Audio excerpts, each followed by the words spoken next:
Spurs had a lot of significant moves in the offseason. Tony Parker is now with the Hornets.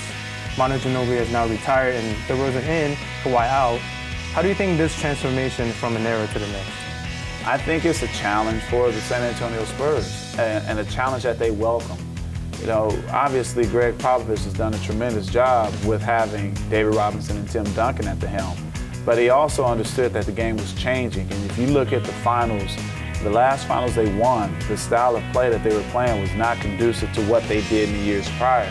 It got more ball movement, body movement. Tim Duncan was no longer posting up on the blocks like he used to constantly. So this is another challenge for Greg Popovich. Utilize what DeMar DeRozan does well, and that's the mid-range game, and also creating opportunities to get to the free throw line because he attacks the basket.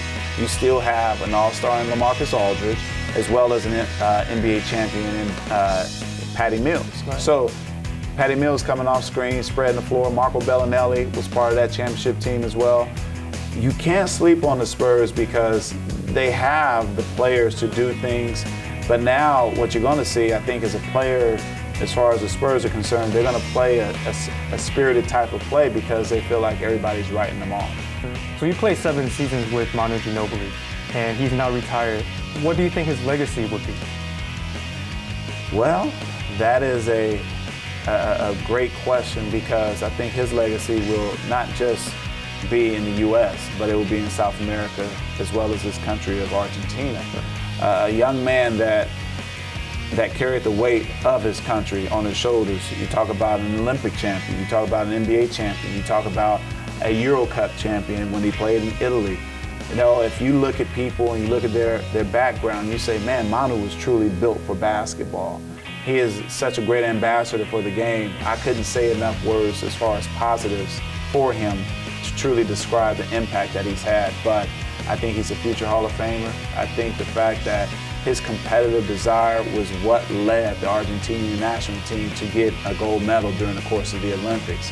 So he's a true champion through and through, champion on every level that he played at, and it's not a lot of guys that you can necessarily say that about. So with DeRozan in, that means Kawhi Leonard out, with who you made some comments about when he was with the Spurs, and I want to ask, if you don't mind, what actually happened between you and the Clipper organization when they decided to let you go because of the comments? Well, they made a decision that my comments might affect them trying to get Kawhi Leonard in Los Angeles. I don't have any issue with Kawhi Leonard. My statements were based off of, if you're talking about a player that wants to be a leader, then there are certain requirements and responsibilities for that player. For the Clippers to do that, it's their prerogative. And sometimes in life, you're dealt a certain blow that you have to be better for. And that's how I look at it. It's just, how do I get better from this? I don't think that what I said was necessarily a situation that created so much controversy.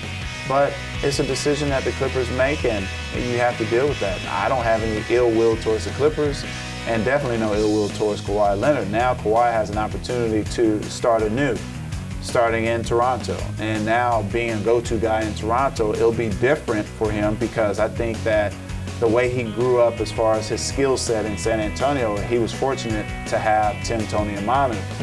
And I think he will take all those things that he learned within the Spurs organization onto Toronto and try to be the best player he can be.